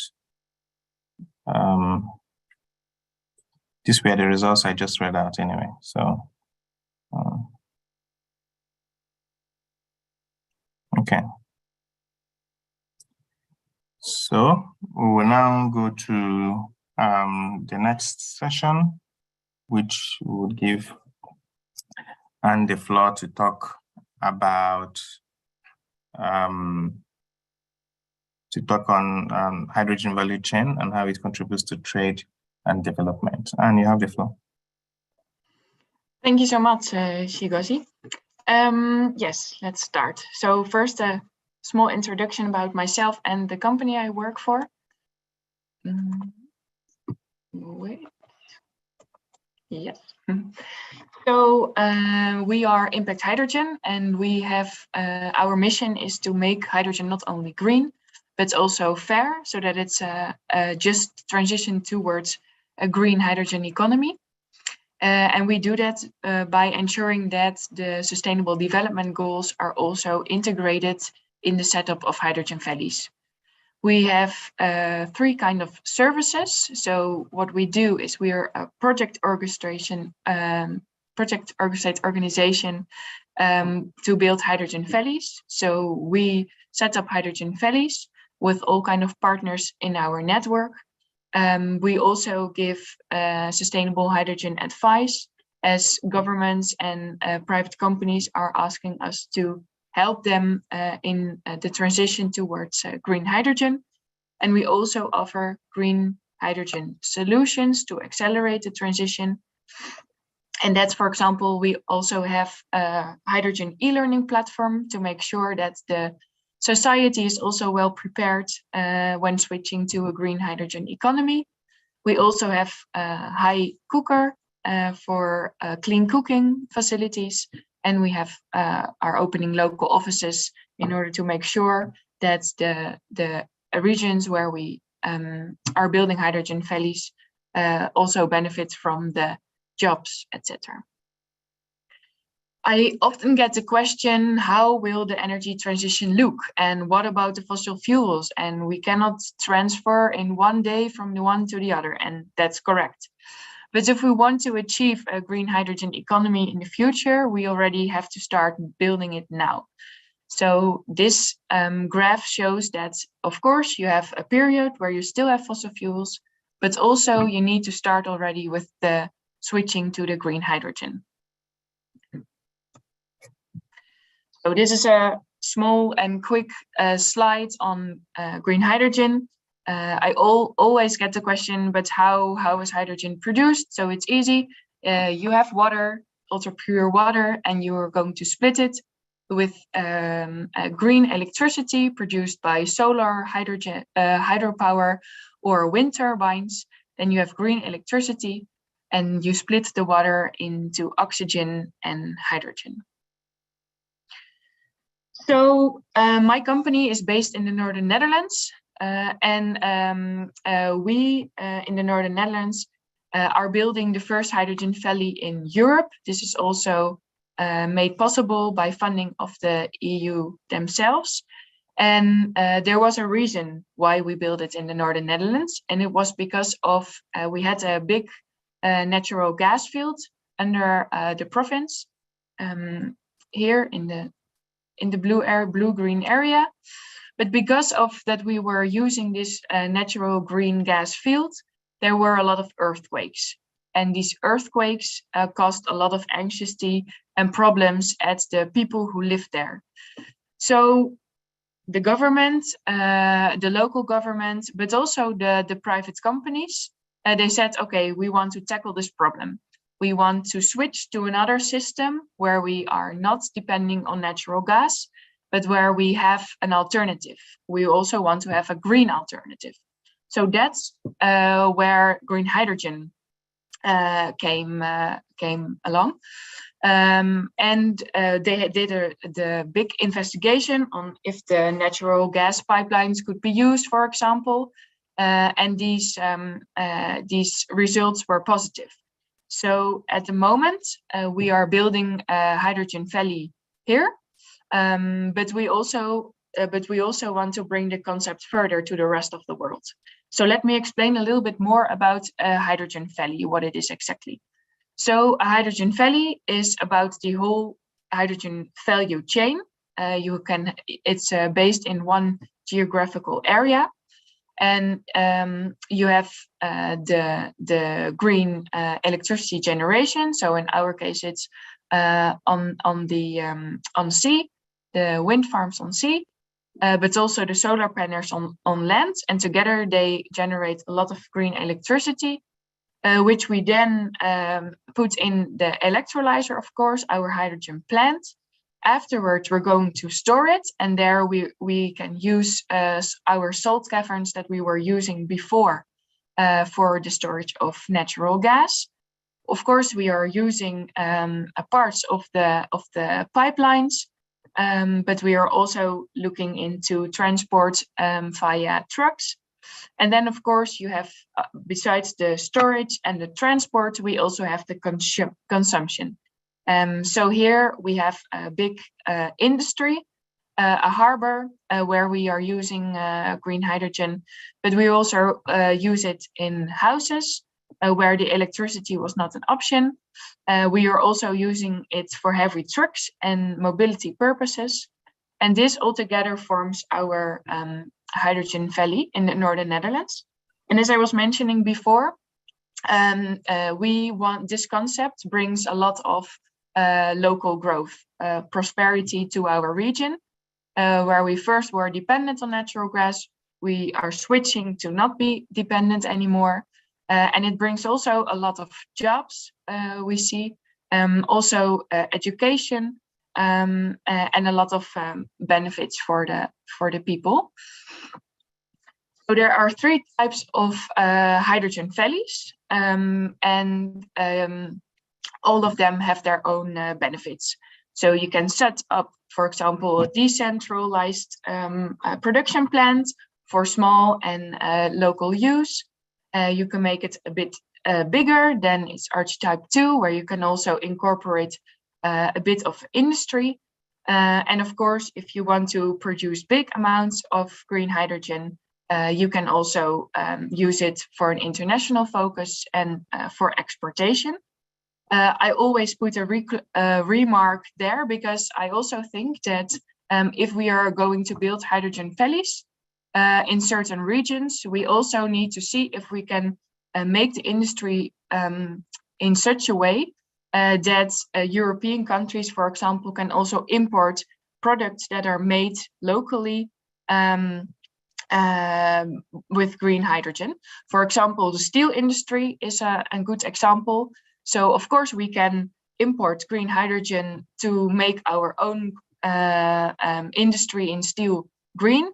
But what we also could do is set up a green steel or look where green steel plants are, where steel is made already green, and then we import the green DRI, for example.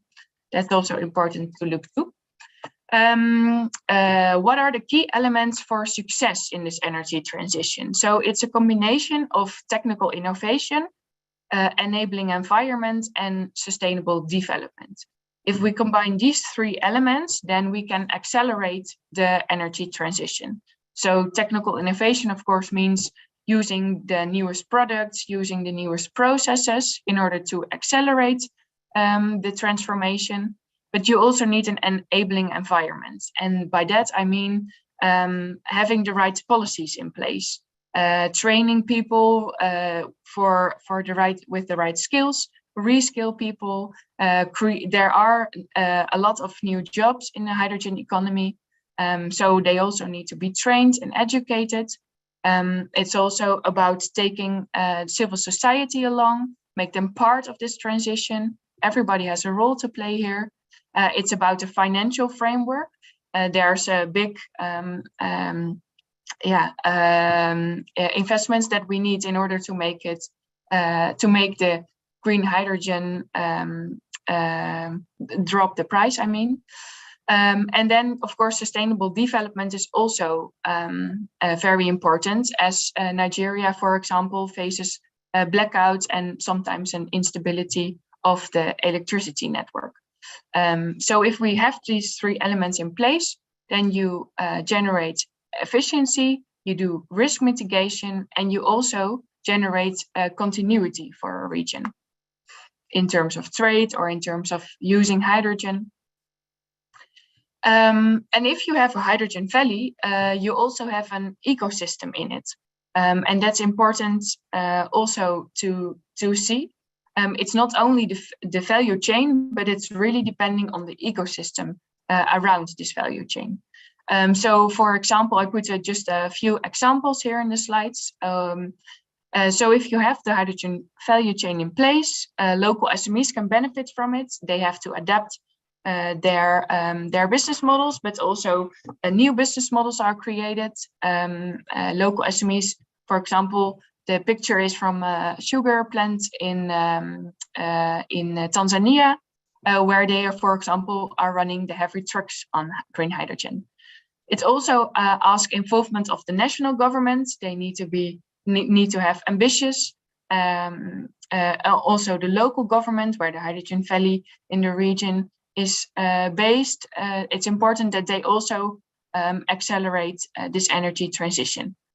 Education, I already mentioned. Public transport is a good market to use hydrogen in it. The telecom sector, so these transmission towers can also run on green hydrogen. I also mentioned before, investors are very important. A lot of bilateral banks are already aware of the green hydrogen transition and are also positive on giving investments for this transition. The tourism industry, of course, there are a lot of diesel generators, and these can also be replaced by green hydrogen. The agriculture can benefit from it, as we are already using ultra pure water to generate green hydrogen, but we can also use this same mechanism for the agriculture. And of course, fertilizer from green hydrogen can also grow the agriculture sector. I already mentioned the local government and taking the society along. Heavy industry, of course, and as I was mentioning, grid solutions where everybody has access to energy. Yes, so it's important because sometimes I hear yes, but in 2060, then we will switch. We are switched to green hydrogen. Yes, but it's important to already start playing a role in this economy that's being built today. If we look to the map, and Anne-Catherine also showed this map already, it's important to already step forward as a country. As we see, a lot of trade routes are coming up, and agreements, MOUs, and letter of intents are being made. It's important to already take this into account, and that we work towards sustainable trade. And with sustainable trade, I mean that the producing country of green hydrogen benefits from the fact that they are producing it. And we can do that by using the export, for example, to grow the domestic market.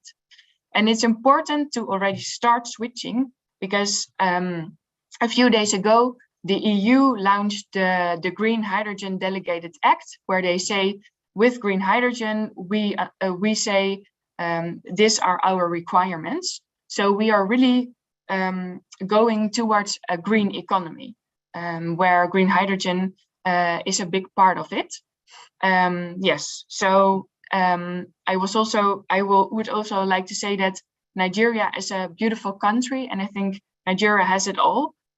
So to really play a big role in this energy transition. So a few publications we recently made. So we made a publication on how large-scale green hydrogen production how you can incorporate the water cycle management in it. So use the water that you were using for production of green hydrogen, and how you can incorporate in a circularity into the region. And we also produced or created a paper for the Ministry of Economical Affairs in the Netherlands on what are the best practices on hydrogen valleys and how to make it sustainable. That was the presentation. Thank you. Yeah, thank you so much for this very, very interesting presentation, also in time, so that we're able to have about 10 minutes of very quick question and answer session.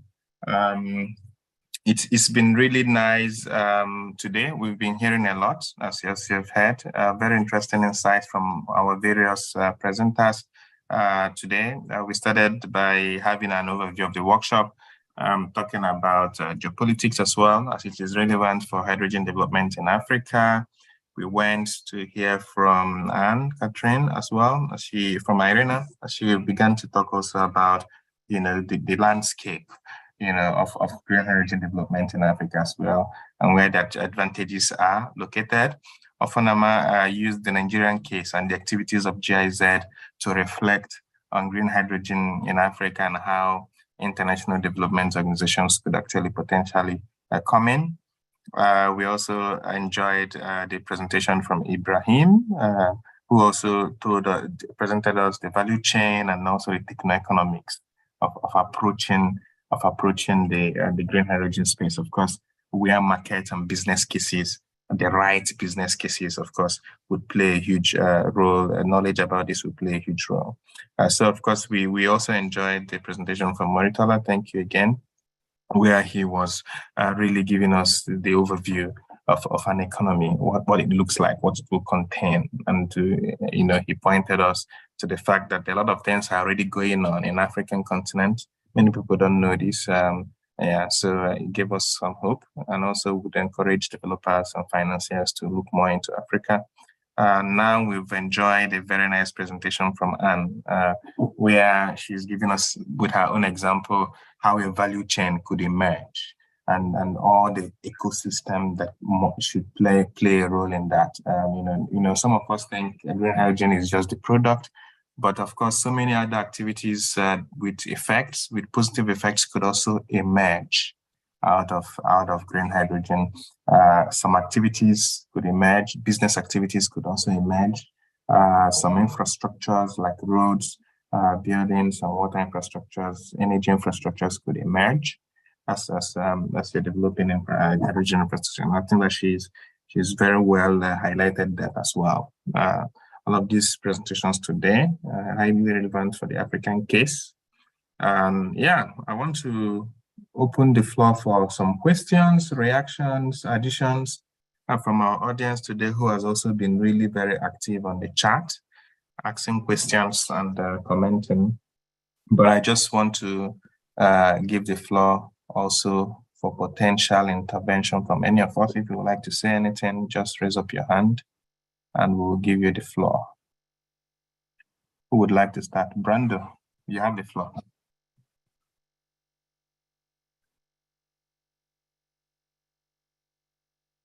Yeah. Hello, good afternoon. Yeah, thank you so much for organizing this this gathering. It's quite informative, I would say.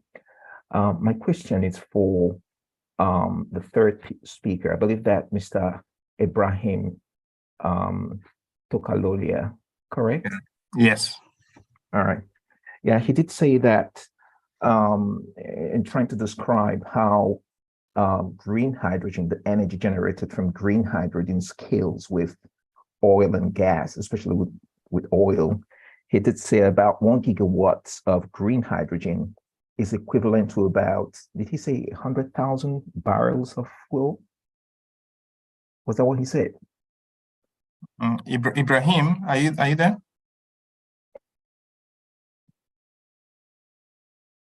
Ibrahim Takulia, you are muted. You can unmute yourself here. Yes, I am here. Okay, great. Hi, sir. Yeah, I'm not sure if you got my question to you. Did you? You're muted again. Yeah, I'm just muting while he does the question. Okay, if you can go again. All right. Yeah, I heard you say that about 1 gigawatts of green hydrogen is equivalent to about 100,000 barrels of fuel. Was that what you said, or is that? No. What I said was 1 gigawatt, a 1 gigawatt electrolyzer produces or displaces 15,000 barrels of oil. Okay, displaces 15,000 barrels of oil. Yes. All right. Is there a model that the total consumption of oil is about 100 million barrels a day. So that just gives you the gap. Mm-hmm. Okay, is there a model that describes this? I'm curious to know, because I mean this is a critical.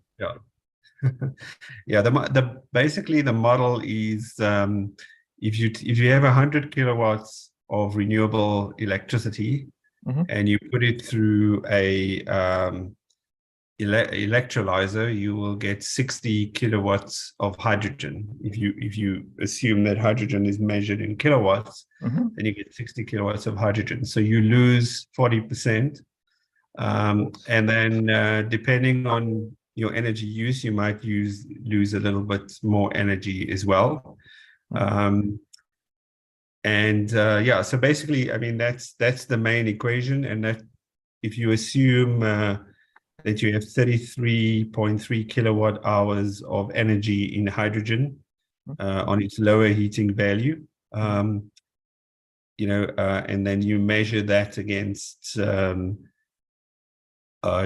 oil, which is I think roughly about 10 kilowatt hours per liter or per kilogram, you see that hydrogen is more energy dense. But a 1 gigawatt of hydrogen plant, because it's from wind and solar, doesn't operate 8,000 hours a year. It might operate at about 3,500 to 5,000 hours a year. So it's a reasonably complicated equation. There's no standard equation that I can point it to you. There are quite a few variables that need to be included to make that calculation. Okay. All right. Thank you very much. I'll post the link to the article in the chat if I can find it. There is an article that was written about NEOM's project and the production rate. All right. I'll appreciate that. Thanks. Thank you so much for that very nice question, Brando. And I'm pasting it on the chat as well. Ibrahim, will be beneficial for us all. Yeah. Is there any other quick question or reaction? Of course, the point that was just discussed is particularly relevant for countries with rich oil and gas resources, which are looking for an excuse or a cogent reason why they shouldn't,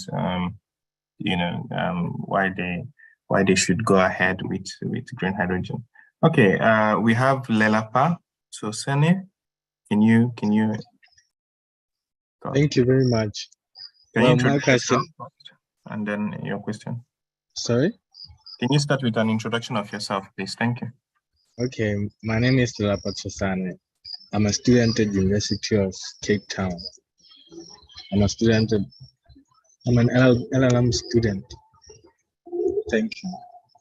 My question is hydrogen flammable such that it can be used in conventional stoves, and is it safe for being used in conventional stoves if it is flammable? Thank you. Okay. Who among the speakers would like to take up this question? Yes, is this a question regarding the security of green hydrogen? Security and safety, yeah. Yeah.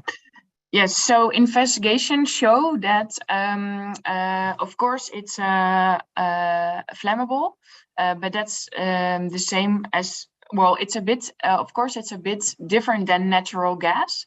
But here in the Northern Netherlands, we say we have to treat the gas with its own features. So if you treat them the way it should be treated, then there's no bigger security issue than with natural gas, for example. But there are differences, of course. But if you are aware and treat it like it should, then it's not. Are you safe? Yeah. Okay. Yeah, you've heard that. Thank you for that. Yeah, so I will also take a question from Mubarak. Mubarak, you can introduce yourself shortly and then ask your question. Hello there. Thank you very much for the presentations. I'm a process engineer from the oil and gas sector, and I'm very interested in green energy and the transition to this future. A lot of the presentations I heard, they focused on the value chain and all of this, which was great. However, I didn't hear too much about the business case itself, right? How do you actually make this economically viable for these particular off-takers? And I think that's a big part that I just didn't hear too much about in the presentations. Okay. Yeah, thank you for that. Ibrahim, can you intervene here and also maybe so as I mentioned, the cost of renewable electricity is the biggest driver of the ultimate hydrogen price. So currently we're sitting at about I'd say $3 to $5 a kilogram based on where electricity and equipment costs are. But there's a huge learning curve happening at the moment in all aspects of the value chain, whether you look at conversion, inverters, hydrogen production units, fuel cells, the balance of plant systems. So what happened between 2010 and 2020 is, solar costs, equipment costs came down about 80 to 90%, and I think wind about 100% in 10 years. So the hydrogen value chain is on a trajectory. It has slowed down because you've had hyperinflation recently with all commodities, including copper and platinum and some of the other inputs. So it has slowed down, but the long term, is to get things more efficient. So for example, we're working on a fuel cell system. 5 years ago, it needed just over, I think, 140 fuel cells to produce 25 kilowatts. And now I think they can produce it on about 80 fuel cells, which means, you know, less requirement for raw materials. So it's those type of things that are coming in. So what we advocate is pilot projects, because if you're running, let's say, a massive fleet of trucks, or you need to have hydrogen on demand, you're not going to one day decide to build a $5 billion plant. So today, what we're advocating is you build, you know, small pilot plants from which you then expand. And that's where we currently focus. Yeah. Right. Thank you very much for that, Ibrahim. Can I just follow up just very quickly, please? So yes, I completely agree with you, especially with the solar example, which is to say that you know, costs come down as you deploy more, right?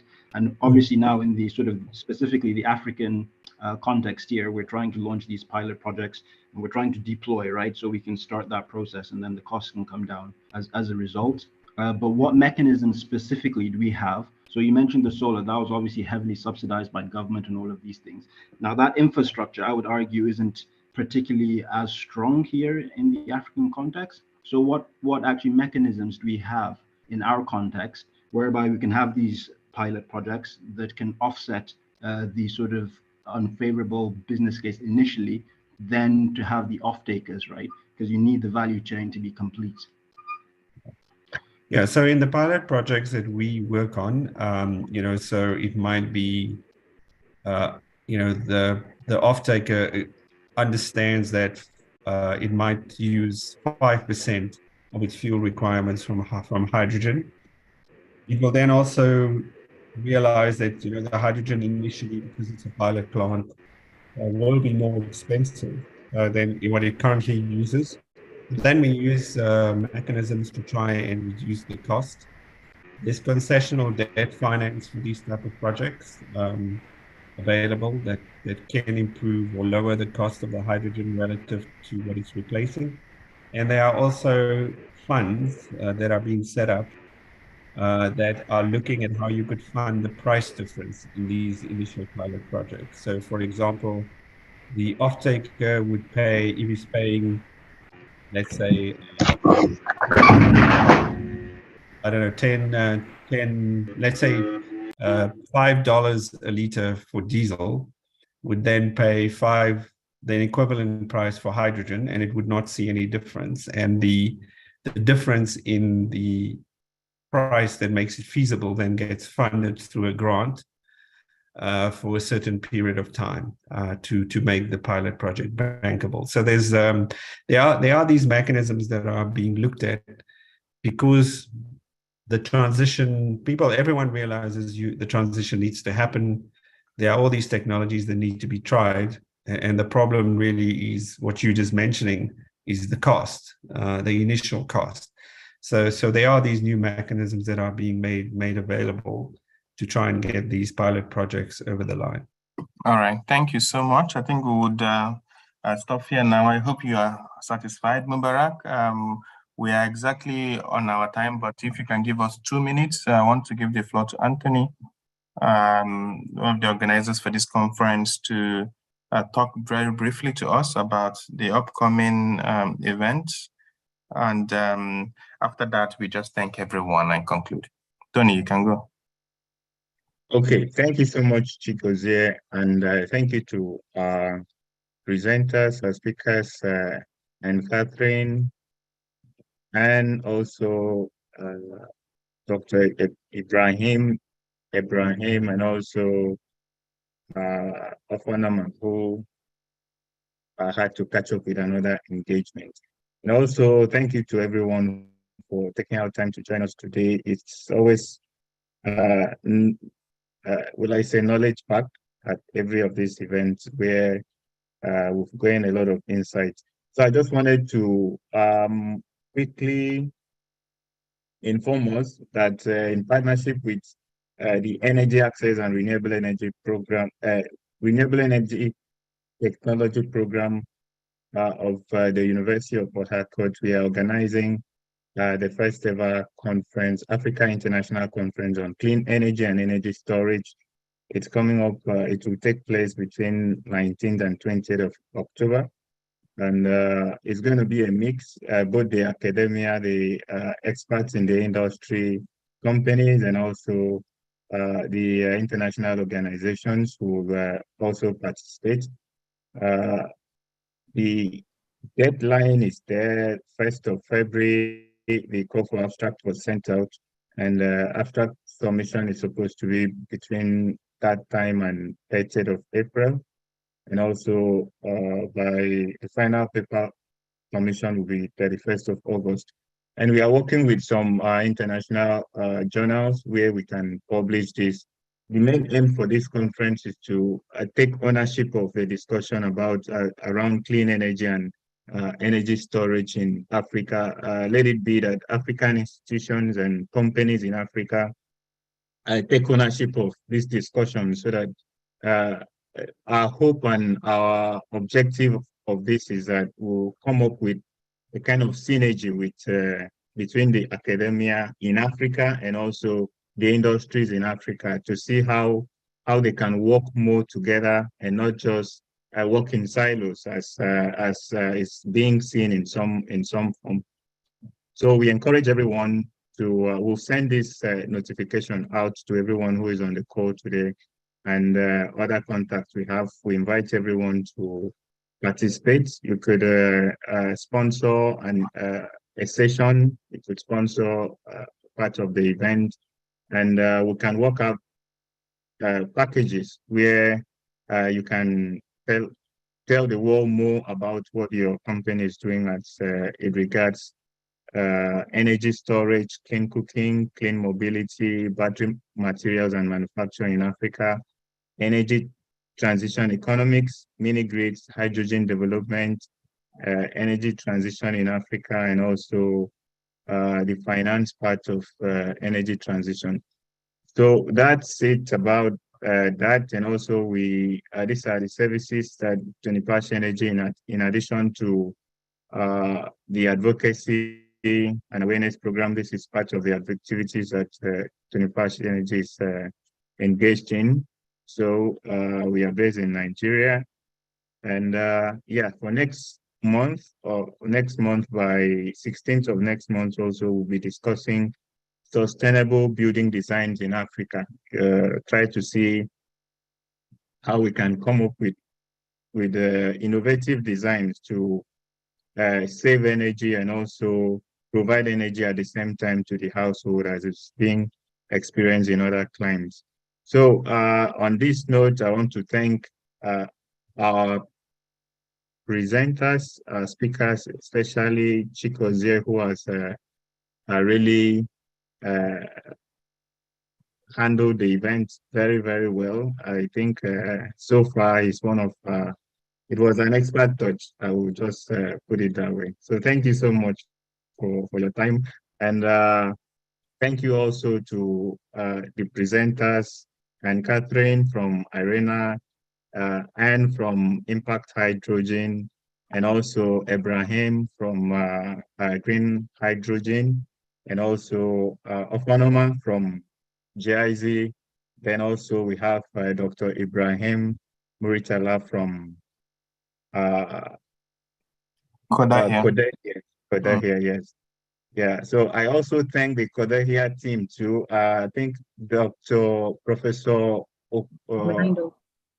Brando, yeah, he spoke, he facilitated our inviting the organization to this event, and also every other person who has worked with, behind the scene.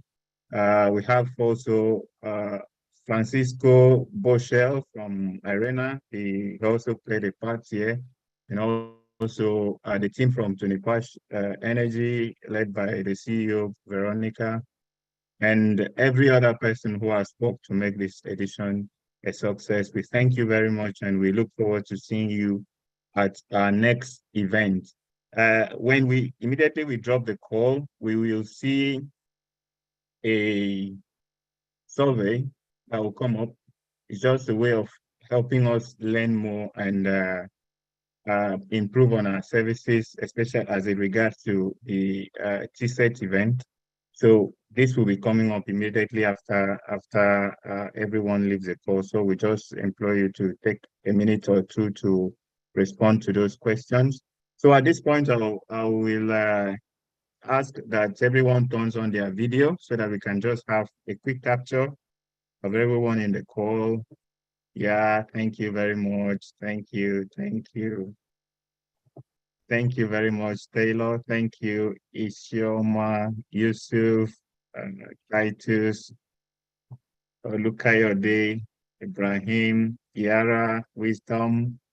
Thank you, Chukwuka Anene. Thank you.